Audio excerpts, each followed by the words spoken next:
Good afternoon, ladies and gentlemen, and welcome to the Edinburgh International Book Festival. And to the last day of Story Shop for 2016 in the Spiegeltent. My name is Eleanor and I work for Edinburgh City of Literature Trust. Edinburgh was designated a City of Literature in 2004, and as part of that wonderful designation to our literary city from UNESCO, the Trust takes great pride in discovering and encouraging and enabling the future of aspiring writers in our City of Literature. And it is a very inspiring city indeed. So today's writer is Nandini Sen. Nandini grew up in Calcutta and she has a PhD in social anthropology. She runs a popular virtual book club called Reading Glasses, and she has proudly adopted Edinburgh as her new home city.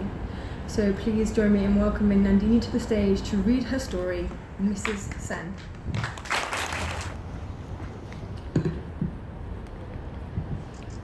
Thank you, Edinburgh City of Literature.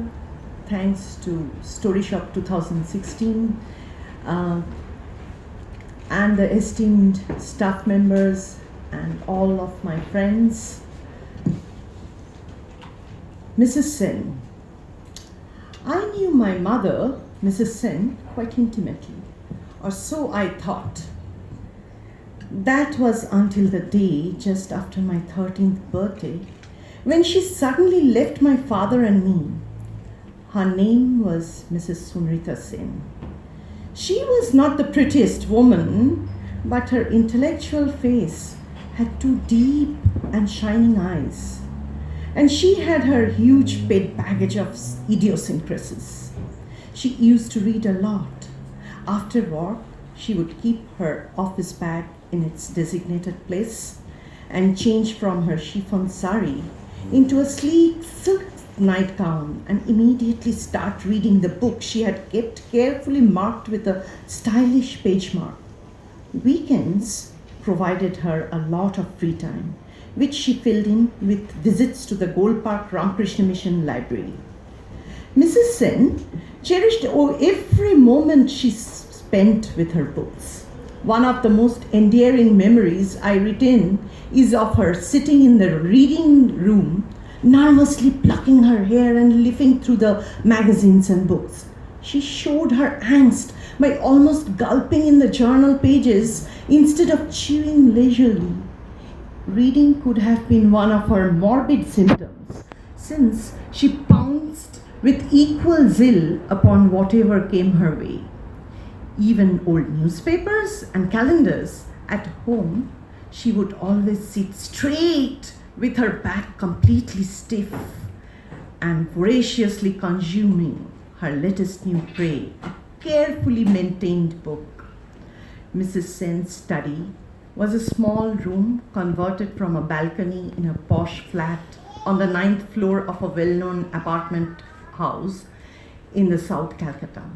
Light from a dim yellow lamp focused on her books.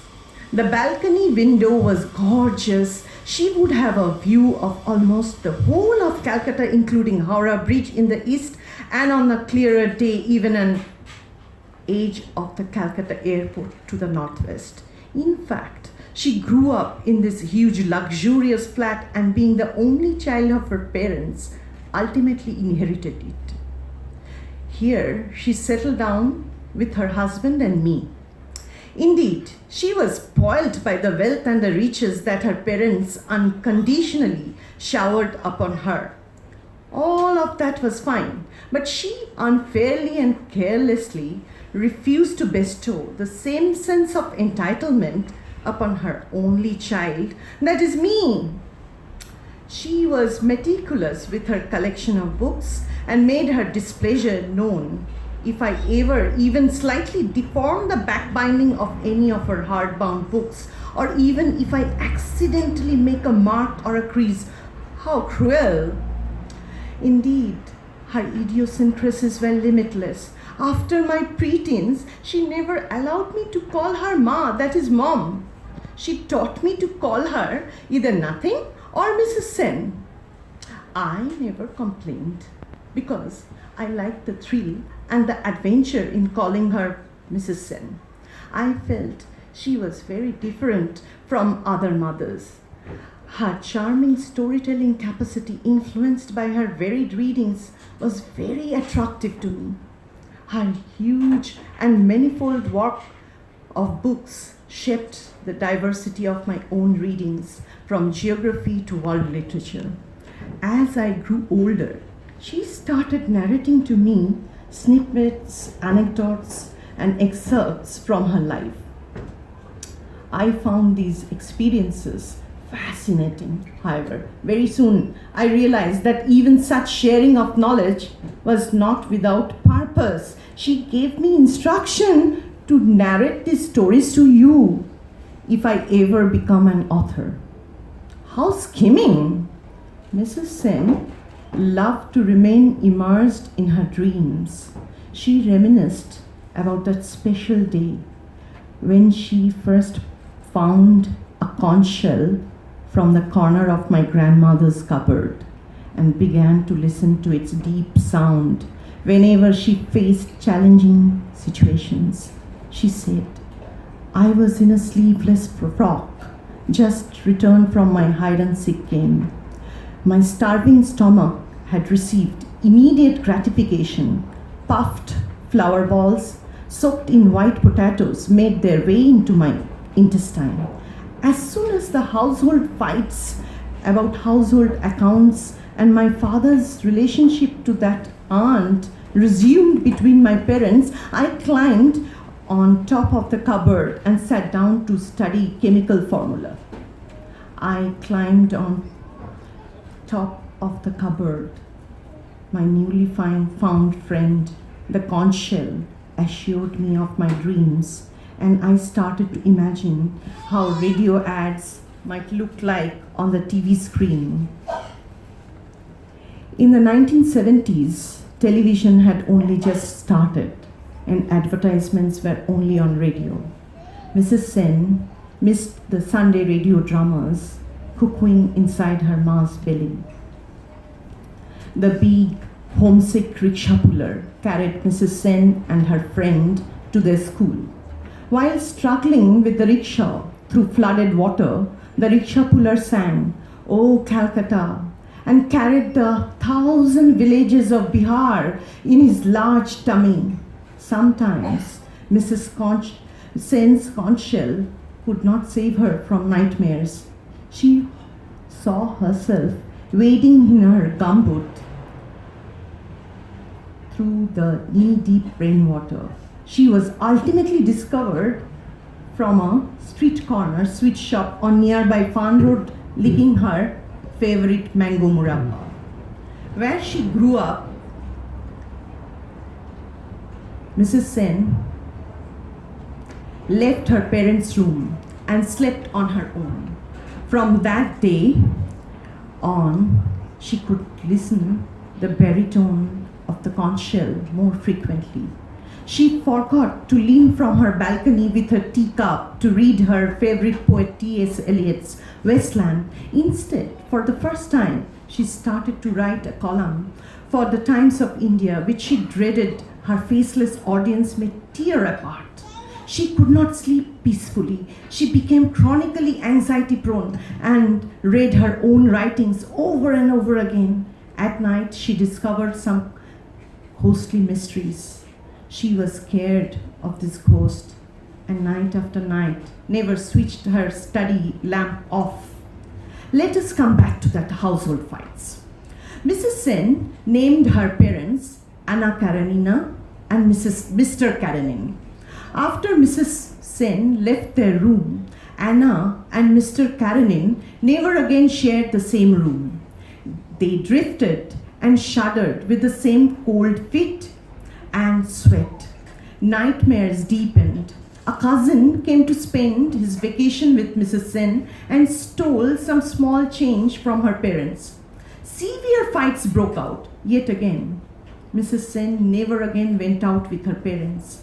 The erstwhile family favorites, restaurant Mocambo on Park Street, and English tea deserted the family forever. Anna Karenina remained deep immersed in her knitting patterns. Her hand-woven yellow woolen shawls hung from shoulders of my aunts. Mrs. Sen had a sweet voice and sang for Anna Karenina devotional songs to the goddess Kali. Mrs. Sen's mother and my grandmother, Anna, blew herself into a purple balloon. She died suddenly while Mrs. Sen was still a teenager. Friends and lovers suffocated her with adulation. Mrs. Sen took to addiction. The universe became the pastoral ground of films, lovemaking, and romantic politics. Mrs. Sen's father used salt to tame her and took her on a boat over the rough sea of love. He held the conch shell to her ears. The sound inside the shell was penetrating enough that Mrs. Sen could listen to the sacred sound of her mother's death. Mrs. Sen's first boyfriend, yes, the one with melancholic and big watery eyes, desired her very intensely. She met the boyfriend now and then when she got back home from school. They kissed repeatedly on the terrace. They gathered all their secrets in a little leaf box. One day, he asked Mrs. Sen for a date. They promised to meet each other at 5 p.m. It was a wet, gloomy day. However, she never went out to meet him. Suddenly, he seemed so boring on that very day. However, she hid in a distance and watched him pace up and down from 4:45 till 7. He walked past and rode beside the bridge. At first, Mrs. Sen felt a gust of joy. She needed that importance from the wandering lover. She followed his every act on the road, but as time passed, she realized the intensity of her cruelty. She could see his endless solitude as he could not hold back his tears. Mrs. Sen felt like prostrating herself before him with all her cries, whispers, urges, and desires. However, she did not. She did not show up. He got frustrated and left in a taxi. He borrowed his tears from the weeping sky god. That grey evening, the road beside the South Calcutta Bridge stood inside Mrs. Sen's palm and froze. Mrs. Sen was unable to deal with the challenges of married life. She became cross with my father. She could neither focus on me nor on her official job. She could not control her anger. She threw glasses and dishes at my father and me. They always missed their target and shattered with thunderous din. She felt disgusted with her mundane life. She had a sequence of affairs. And finally, she left home, my father and me. Mrs. Sen even tried to settle down with one of her boyfriends in Darjeeling. She resumed her studies in North Bengal University. She wrote in her diary, exactly 8 years back in 2000, I felt an urge to leave my family in Calcutta and came to Darjeeling in search of knowledge and love. I pursued higher education and intuitively understood I was missing my first love, that was poetry. Only poetry and experiment with words could fill in my vacuum, my soul's insecurity and darkness. I thought, why not pen down my angst, pain, and nostalgia instead of brooding over them? Suddenly, one day, deeply engrossed in W.H. Auden's poems, I began my sojourn, scribbling words and phrases based both on my disorderly and flawed conditions of the past and my grand illusory present. In North Bengal University, Mrs. Sen joined leftist politics and met a charming woman comrade. They became the best of friends. However, this friendship could not save Mrs. Sen from her utter boredom, and numbness rooted her deeply in chaotic depression. One day, while returning home from North Bengal University, she suddenly collapsed in a bus. They said it was due to high blood pressure. She was immediately transferred to the ICU in Apollo Hospital, Calcutta for emergency treatment. After her faint recovery, she felt like dying as she could not bear the acute headache and the heavy menstrual bleeding that she was suffering. She wrote an intense letter to that woman comrade in Darjeeling. Dearest Anila, as Darjeeling awakes crazily to the call of election, I go deep inside a frenzied and feverish depression in my own world where no one else receives an entry pass. I ask for the guardian angel in my slumber, but she is nowhere to be seen, at least not in reality. Are you okay? Or have you already plunged inside the super exciting routine of teaching, research, and election work?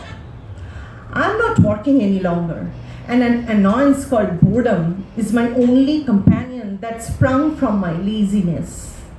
I am being transformed into that landlord who has immense decadence and opulence. I have no regret and want to continue this decadence until I am removed to some place where I find my soulmate who will inspire me to work for others and myself to earn a loaf and a good book.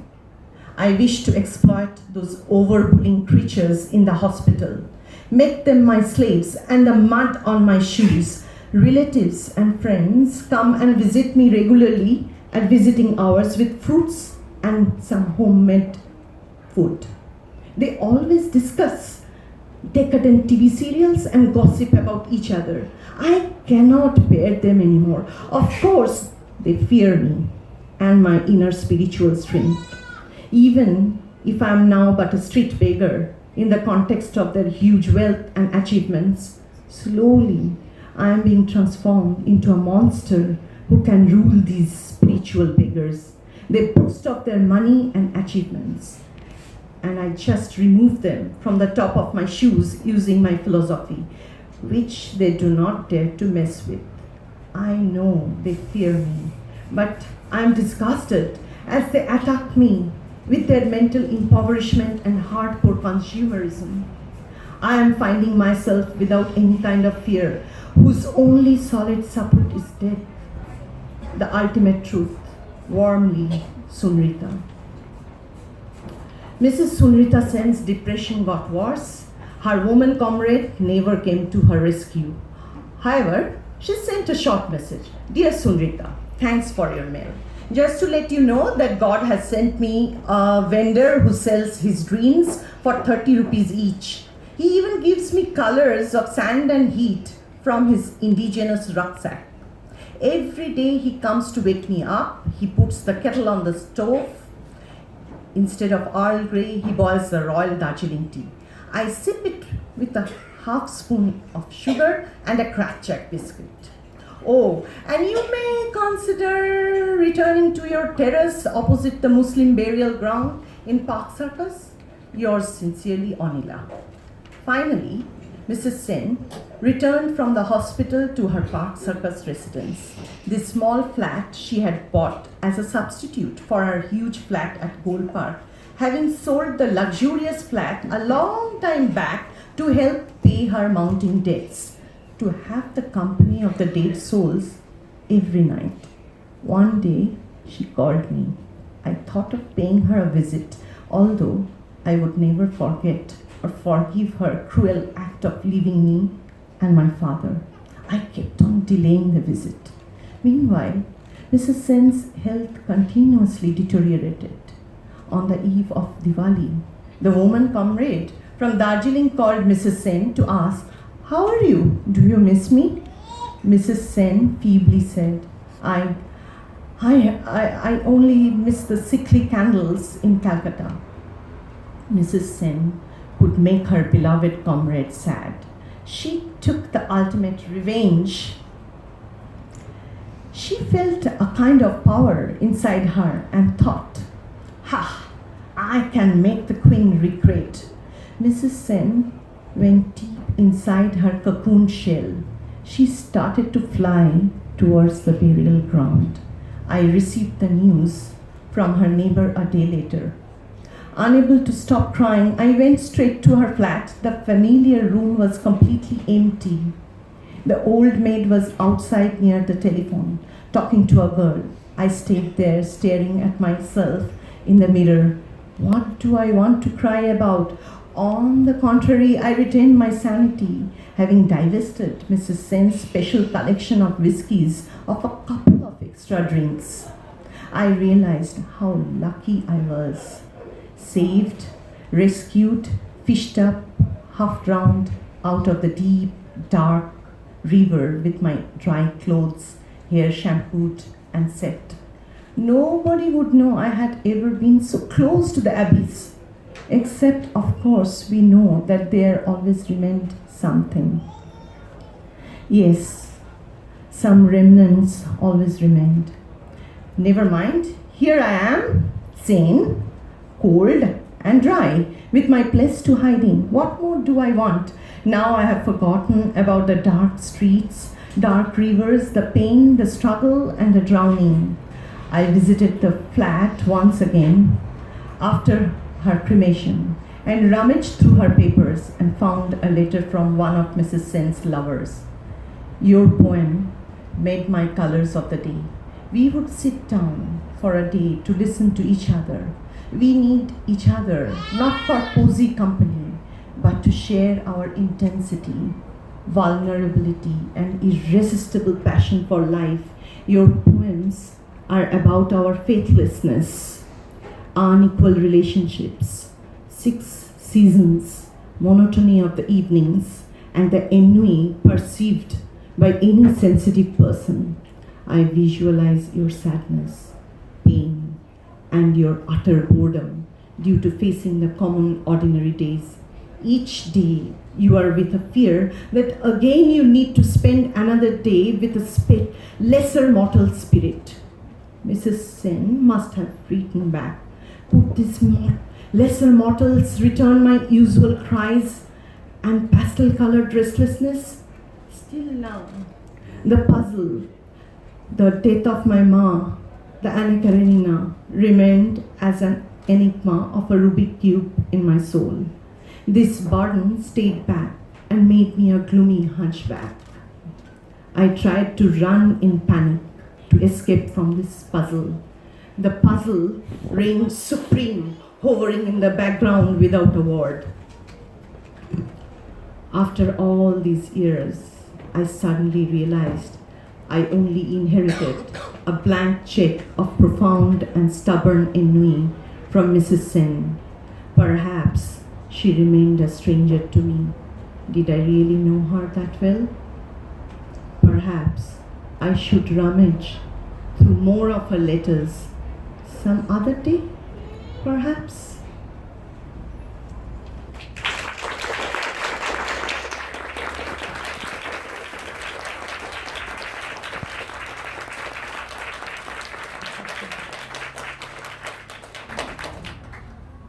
Thank you very much, Nandini, for sharing that story with us.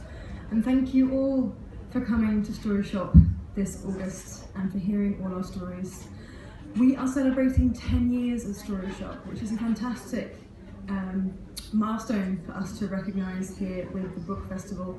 It's wonderful to be able to offer Edinburgh writers the opportunity to read on this stage at the biggest celebration of the written word in the world. You can also see all our writers from this year online. We've been recording this year and we've got pretty much all of them up on YouTube. We'll get the other ones up as soon as we can, but please do and have a look. You can also read their stories. They are on our website, cityofliterature.com, if you'd like to read them for yourselves. For any aspiring writers in the room who are looking to apply for next year, please keep an eye on our website and our social media.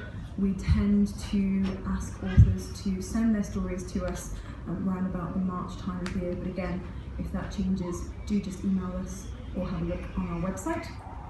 And we'll see you in 2017 for more stories from emerging Edinburgh writers. Thank you very much.